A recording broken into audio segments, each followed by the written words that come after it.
My name is Thomas Rayner, 17 years. That's how long I built Ironhold Automation. I never missed payroll, never cut corners, never took a sick day I didn't need. Then I had one surgery. And while I was out, my business partner removed me from my own company. No conversation, no warning. Just paperwork I never signed. He didn't just take what we built. He tried to erase me from it. But I wasn't gone, and I hadn't forgotten everything he had. They say betrayal has a sound. Moment, a door that slams, a voice that breaks, a plate that shatters. But mine came in silence in a white room with wires taped to my chest and a pulse monitor beeping just loud enough to remind me I was still here. The subject line was, Transition Summary. That was, no hey Tom, no hope you're recovering well, just a PDF. No explanation, just signatures, digital ones. Mine included, except I never touched a keyboard.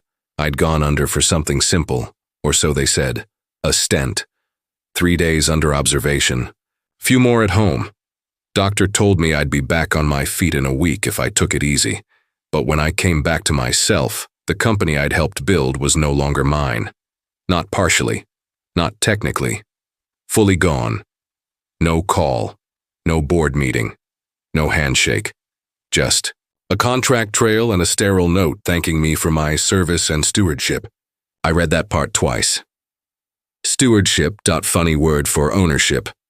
I sat up in the hospital bed, slow, the kind of slow that comes after anesthesia and hard news. My side ached, my chest felt hollow, like the breath hadn't come all the way back yet. The nurse had just swapped the IV, didn't look twice at me, didn't ask why my hands were shaking. I checked the sender, Dean's email. Same one we used for years. He'd sent proposals from that address. Project specs, late-night client revisions. Now he used it to erase me. I tapped through the attachments. Transfer of ownership, change of management, new banking authorizations, signature authorities reassigned, all executed, all digitally approved, all dated during the exact days I was unconscious. I reread the timeline. Surgery, Tuesday recovery, Wednesday, Thursday, email, Friday, 9:03 a.m. The ink wasn't even dry on my medical file. I felt cold, not angry. Not yet.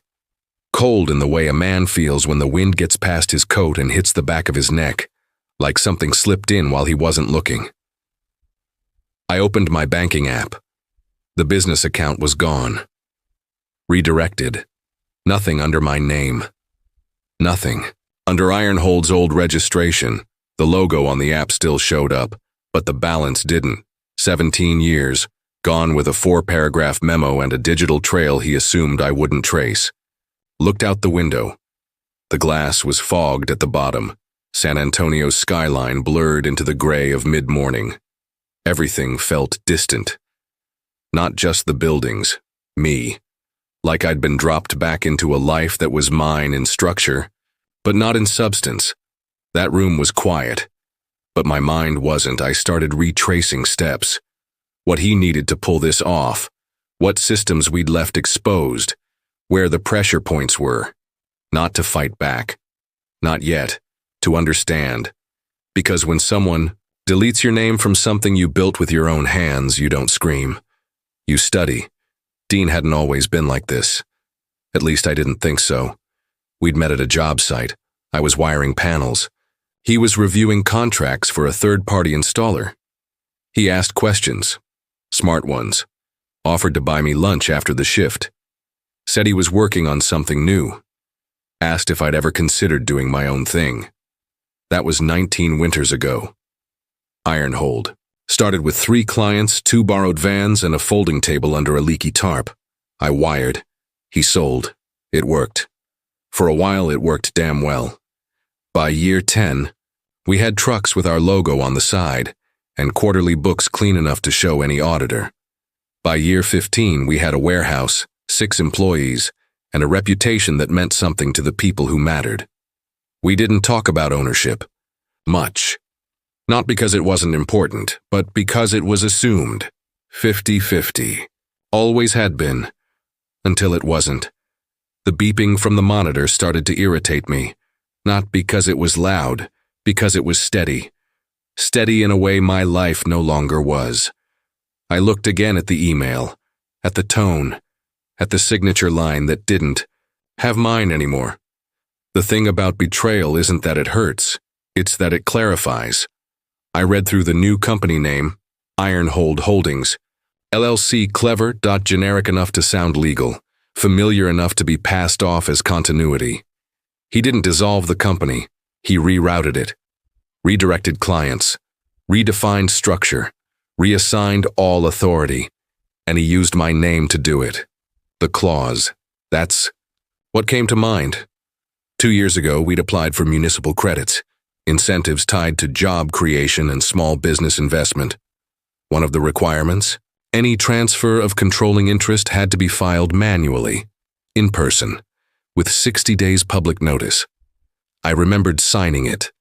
I remembered underlining it. Dean never mentioned it again. Maybe he thought I forgot. Maybe he forgot himself.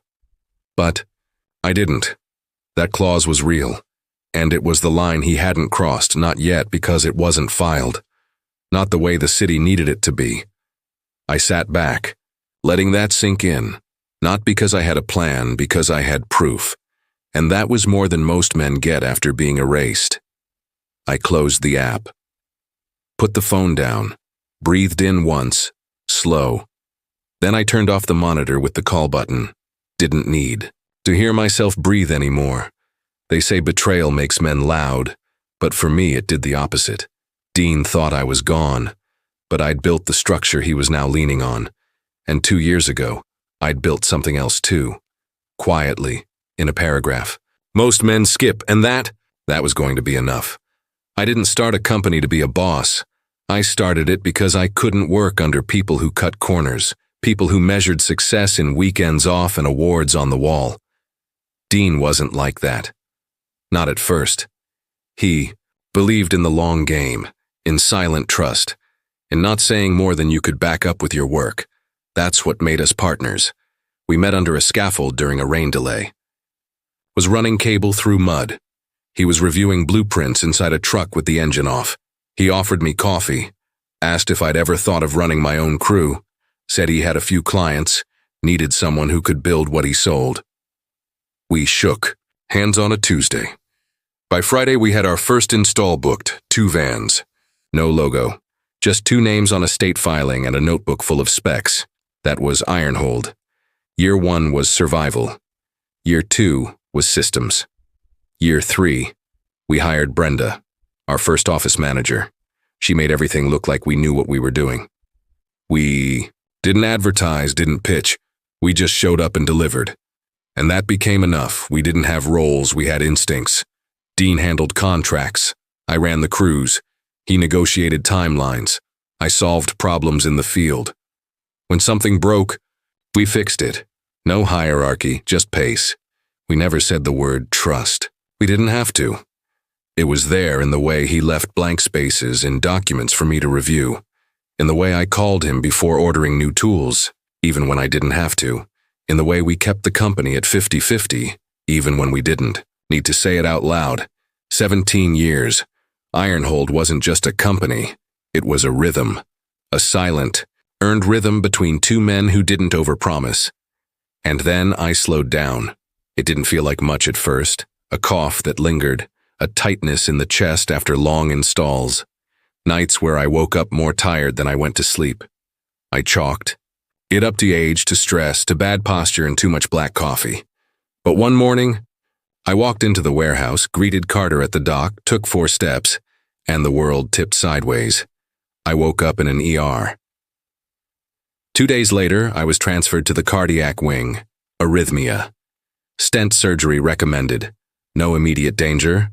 The doctor said, but not optional either. I didn't panic, didn't tell the team, just called Dean from the hallway. Hey, you okay? Yeah, just some hospital stuff. Should be out by the weekend. You want me to come by? Nah, I'll call after surgery. He didn't press. I appreciated that. That's what trust looks like, I thought. Surgery came and went. 3 hours under tubes, monitors. That silence after anesthesia where time folds in on itself. I woke up to soft beeping and the distant shuffle of nurse shoes. Everything felt detached, like I'd left the world running and come back to find it had kept going just fine without me. Dean came by once. Didn't stay long. Didn't sit. Just stood by the window, glanced at the machines and said, "Brenda's keeping the wheels. On Carter's handling installs. You set them up right." I nodded. Good. He placed my phone on the tray beside the bed. Rest. We've got it covered. He looked at me for a second, then added, "You built something that holds." Then he left. I didn't think twice. Back then I had no reason to. That's how betrayal works. Not by striking when you're ready, but by walking in when your back's turned and asking if you need anything. They say hospitals are quiet. They're not. They hum, machines, air vents, occasional alarms. But that morning, after Dean left, it did feel quiet. And for the first time, that quiet didn't feel peaceful. It felt like something was missing. When I was discharged, I didn't go home. I checked into a motel off I-10. Not because I was hiding. I just didn't want to explain anything to anyone yet. I lay on the bed with the TV off and the phone face down. Listened to the AC unit click. Watched headlights roll. Past the window curtain. Felt the weight in my chest that wasn't medical anymore. It was something else. I remembered Amarillo, one of our first major installs. Flower plant. 3 days of compressor noise. Failed clamps and pipe dust in our teeth. Dean drove through the night to bring me replacement parts. He didn't say much when he arrived, just handed me a coffee and said, "We've got 6 hours before audit." That was Dean. That was us. Back then. I closed my eyes and told myself I'd get back in a few days. Ease in. Review numbers. Walk the floor. But something felt off. Not suspicious. Not ominous. Just off. Like when you come home and your chair isn't where you left it. Then I remembered the shutdown. 2 weeks before the hospital, client flagged a power failure during their audit. It looked like our install had failed. Dean brought me the report. Want me to handle it? No, I've got it. It was a surge. External, our system had shut down exactly like it was designed to. I called the client, walked them through it, backed it up with logs. 2 days later, they apologized. Dean never asked what happened. He just nodded and said, "Let me know if they come back." I didn't think much of it, but now, in that motel room, it came back. Not because I thought he doubted me, but because I wondered when he stopped asking. I sat at the desk, opened my laptop, typed in the iron-hold dashboard. No red flags, no messages. Everything looked normal, too normal, like someone had wiped the fingerprints. Still, I trusted him, because the truth is you don't stop trusting a man overnight. You stop noticing when he stops checking in. I rubbed my chest, not from pain, just a habit now. I looked at the watch on my wrist, the one Dean gave me when we cleared our first million. It was still ticking, still heavy, still mine. I thought about calling him just to say I'd be back next week, just to hear his voice. But I didn't, because at that point, I wasn't sure what I'd hear. I didn't open the email right away. It sat there, flagged, unread, in the inbox Dean had always used, the same address he'd sent estimates from, invoices, purchase orders. Now it carried a subject line I didn't recognize, transition summary. I thought it was a handoff note, something temporary, a team update I'd missed during recovery. Then I saw the attachment, PDF, 3 pages, 2 signatures, one of them mine. Only I hadn't signed anything. I was still at the motel, still in the same clothes I'd worn the day before. The AC unit buzzed like a tired fly, and the sun was leaking in behind the curtains. I opened the file, scrolled once, stopped, read it again. Transfer of controlling interest, effective immediately. Restructure of equity. Reassignment of management authority. Dean's name was on every line. Mine was present, digitally stamped, approved. But I hadn't touched a keyboard in days. It was done. Filed, processed. All while I was under anesthesia, sedated, monitored, unreachable, and yet there I was, listed as having authorized it all. I sat back in the chair, let the room settle around me. The sound of tires on the highway, the click of a ceiling fan, the nothingness between. I opened the Ironhold portal, or what used to be Ironhold. The logo was still there, but the company ID had changed. Ironhold Holdings, LLC, sleek, corporate, sanitized. No trace of the original registration. No Thomas Rayner listed on the overview tab. Just Dean Whitaker, principal officer, Dean Whitaker, managing partner. I refreshed the page. Same thing. Then I opened the file properties. Date created 3 weeks ago. Last modified 4 days ago. Shared with Brenda Carter, Luis, accounting, legal. Everyone but me. I felt something I hadn't felt since my father died. That deep, dry tightness behind the sternum. Not pain, not even anger.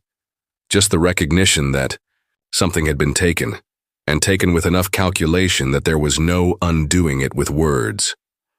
I checked my email archive. No alerts, no forward, no "Hey Tom, let's review this together." Just that one message. Then I checked my bank. The business account was gone. A new line item had appeared in my personal transactions. Wire transfer, $85,000. Description, severance settlement, Ironhold. I stared at it for a full minute.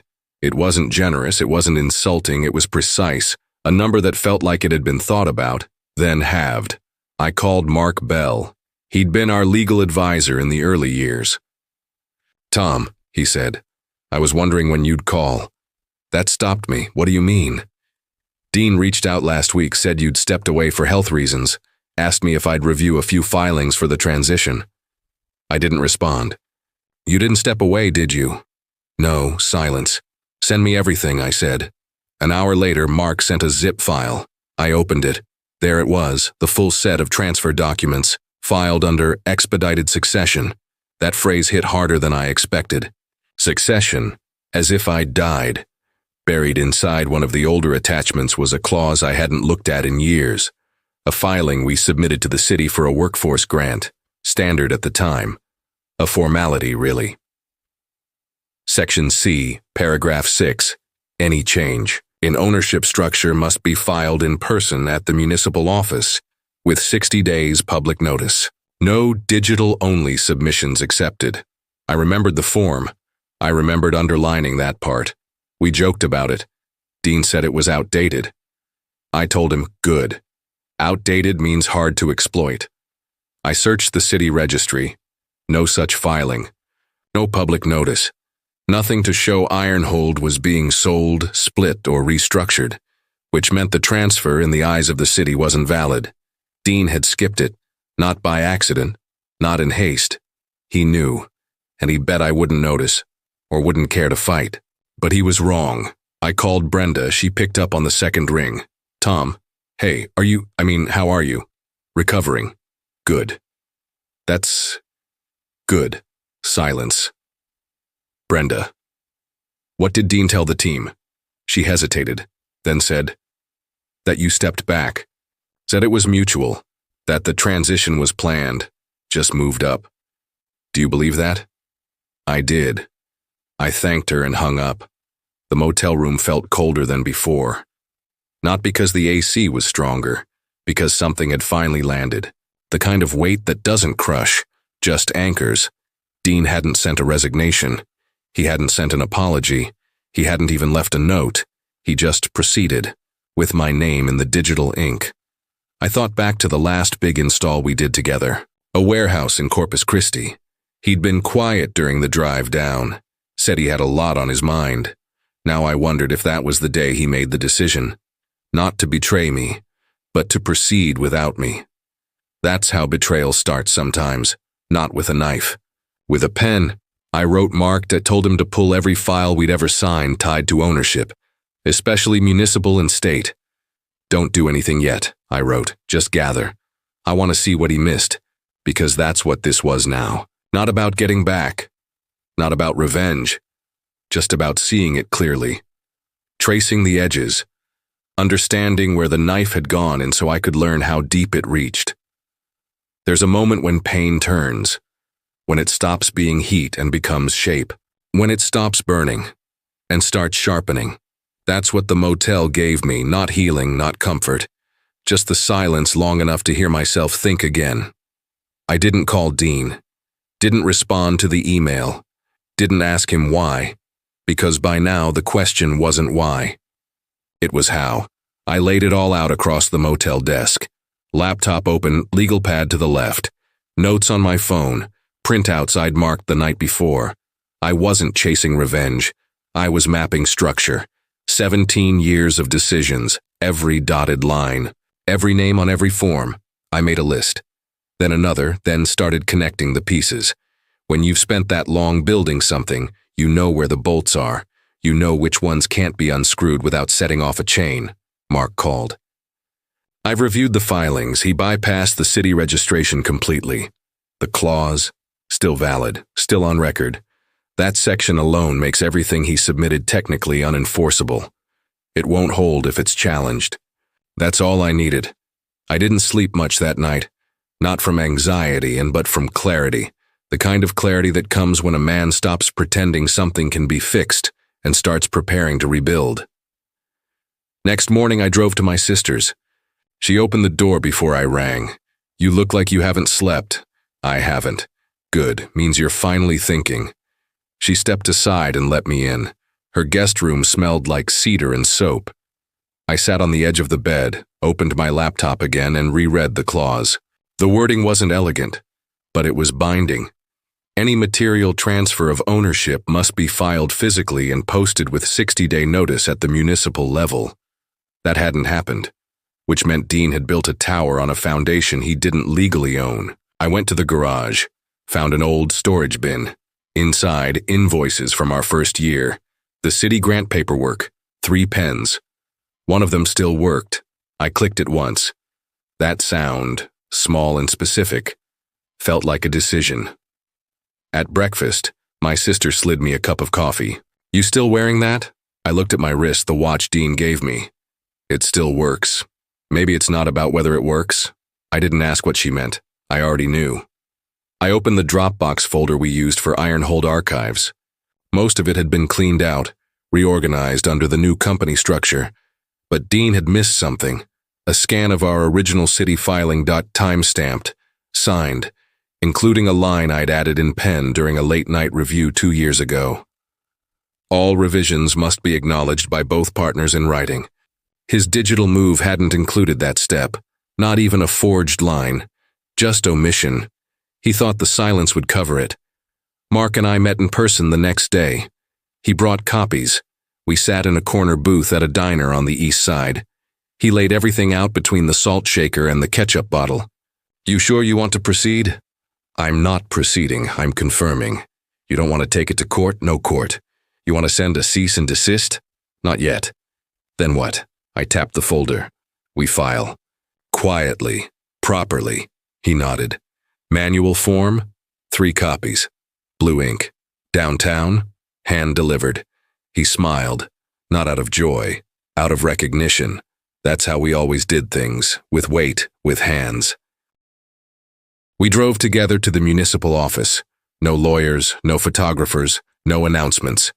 We waited 42 minutes in a room full of folding chairs and vending machines. When they called my name, I stood. Signed. Mark handed over the envelope. The clerk took it, stamped it, handed us a receipt. That was it. On the drive back, I didn't speak. Mark didn't need me to. 3 days later, the freeze came. A city compliance order suspended all transitions associated with Ironhold Holdings. Accounts were paused, contracts flagged, purchase orders locked. No headlines, just pressure. The kind you don't feel until everything around you slows down. Dean didn't call. He didn't text, but I knew he noticed. A week passed. Then I got the email. No greeting. No apology. Just this. "Tom, would have appreciated a conversation before this move. Let me know if you're open to resolving this." Directly. I read it once, didn't respond. Because when a man takes something from you, you don't owe him a meeting. You owe him the weight of his own decision. I stayed at my sister's a few more days, chopped wood, cleaned out gutters, did the kind of tasks that keep your hands busy while your mind recalibrates. One morning, she found me in the garage again. I was holding the watch, thinking of putting it back on. Not yet. Still works though. Yeah. So did you. That's the part he forgot. I smiled for the first time in a while. Not because anything was fixed, but because someone still saw it. That afternoon I made a list. The clause, the feeling the timestamp, the transition funds. My medical records. It wasn't revenge, it was record keeping. Dean hadn't just made a mistake, he'd made a choice to skip the steps, to move without pause, to erase what he didn't want to face, but I wasn't. Gone, I was just quiet. And now the silence was his to hold. The freeze didn't make headlines, it didn't trend, but it moved like cold air under a door. Quiet, constant, undeniable. Everything that had been restructured under Ironhold Holdings. Paused. Vendors started asking questions. Orders hung in limbo. Fulfillment delayed. Deposits withheld. Clients didn't rage. They just waited. And in business, silence is louder than complaints. I didn't call Dean. Didn't message Brenda. Didn't. Return Carter's email. Not out of spite, out of position. There's a kind of power that comes from stillness. From knowing you don't need to move to be felt. Dean sent another message. Tom, this isn't sustainable. Let's meet. We can figure this out before it gets worse. No greeting, no apology. Just the assumption that I was still reachable, still tethered. I didn't respond. Mark called. He reached out to me. Wants to propose a settlement. Let him. You want to see the offer? Eventually. I knew what Dean was trying. He wasn't saving the company, he was managing the optics. But that only works when the structure holds. And the structure was now under review. The city's inquiry expanded. The original filings were pulled. Digital inconsistencies noted. The clause cited. Timelines questioned. It was like watching a house come apart one shingle at a time. Still no headlines. Still no confrontation. Just the slow reappearance of gravity. Brenda stepped down. Carter resigned. Luis sent a message. Not what I signed up for. That's all it said. That's all it needed to. Mark called again. He's offering a repurchase deal. Full buyback of your shares at market value before the freeze. I asked one question. Does it acknowledge fault? No. It's framed as goodwill. Then it's not real. I declined, formally. In writing, Mark asked if I wanted to propose a counter.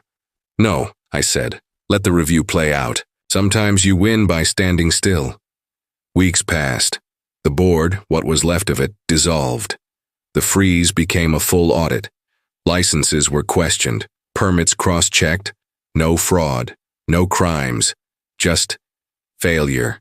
The kind that can't be cleaned. Up with PR, I walked past the old office one morning. The lights were off. The blinds closed. The parking lot was empty, except for a delivery van still bearing the logo.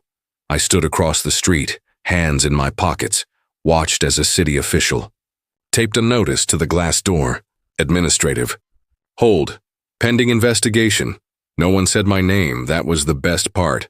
Because it meant I hadn't forced anything. I just let things return to their natural weight. Dean sent one final email. No subject. Just this. I thought I was protecting. I didn't know you still wanted it. I didn't know you'd come back. I read it twice, deleted it, Mark called that afternoon. It's done. Full ownership reverted. Ironhold's original structure reinstated. And Dean. No statement. He just stepped away. I nodded. So what now?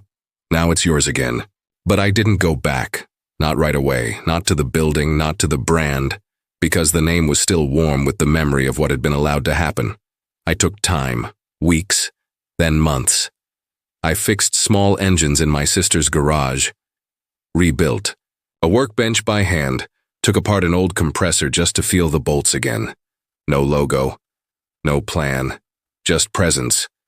One morning I opened a new account, under a new name. Simple.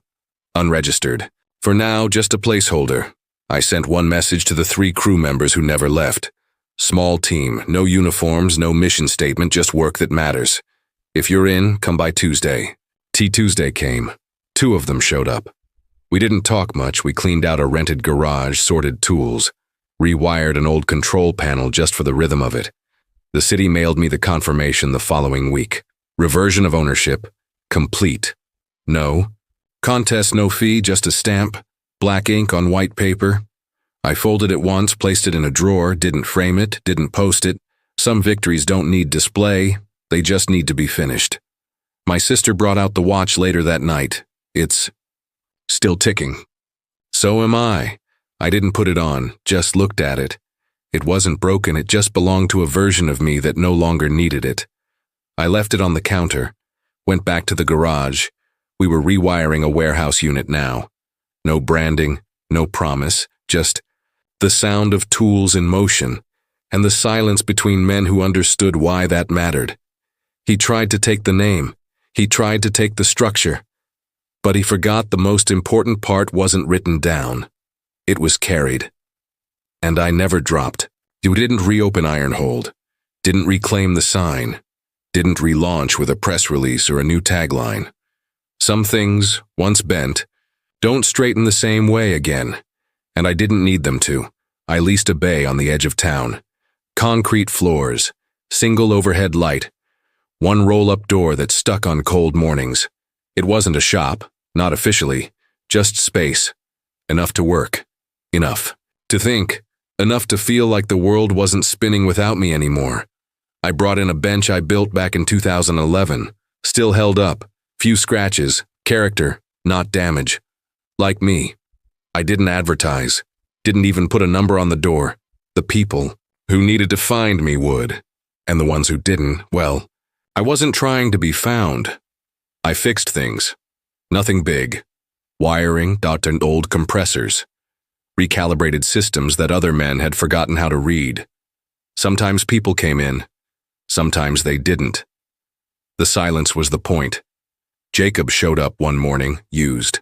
To be with us in year 7, hadn't aged much, still asked questions like he was trying to learn something. Not prove he already knew it all. He stood in the doorway, looked around. You call this retirement?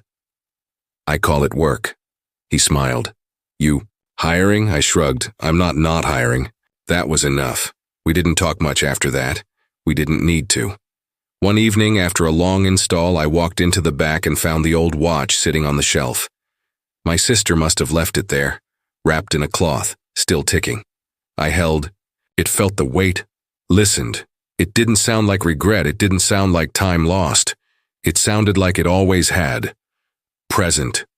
Precise. Unapologetic. Didn't put it on. Not yet. I just kept it near the bench. Like an old friend you don't need to talk to every day. Just know is still around. The next morning, Jacob noticed it. That thing still run? Never stopped. Why don't you wear it? Because I don't need to anymore. He nodded, didn't ask again. Smart guy. We took on 3 more small jobs that month. Nothing fancy, just things that needed doing. No middlemen, no layers. The work came in, the tools stayed sharp, and at night, the lights went off when they were supposed. That was enough. Dean never contacted me again. No letter, no voicemail, no surprise visit. And I didn't look for him. Some endings don't come with closure. They come with quiet. And quiet, I've learned, is sometimes the only proof that something is truly over. I don't tell people what happened, not because I'm hiding it, because it doesn't define what came after. If they ask what Ironhold was, I say, something I built, then something I left behind. Both were true. A year later, my sister came by the shop. She looked around, nodded like she approved of something I hadn't said out loud. Then she pointed to the watch. Still here? Still works. She smiled. You ever think about getting a new one? Sometimes. I reached under the bench, pulled out a box. Inside was a pocket watch. Worn, clean, still ticking. Bought it at a second hand. Store a few months back. Didn't ask where it came from, didn't need to. It wasn't about the brand, it was about the sound. I handed it to her. Time to retire the old one. She looked surprised. You sure? Yeah. She held it in her palm, then set it on the bench. It's different. It's enough. Later that week, I wore the new one to a job. Didn't think about it. Didn't check it all day. Didn't compare it to the old one. It told the time. But more than that, it reminded me that I wasn't keeping time anymore. I was living inside it. I didn't rebuild. I didn't reinvent. I resumed. And there's a kind of peace in that you can't buy or brand. Because not everything that's taken needs to be reclaimed. Sometimes, what you build after the silence is the only thing that ever really belonged to you.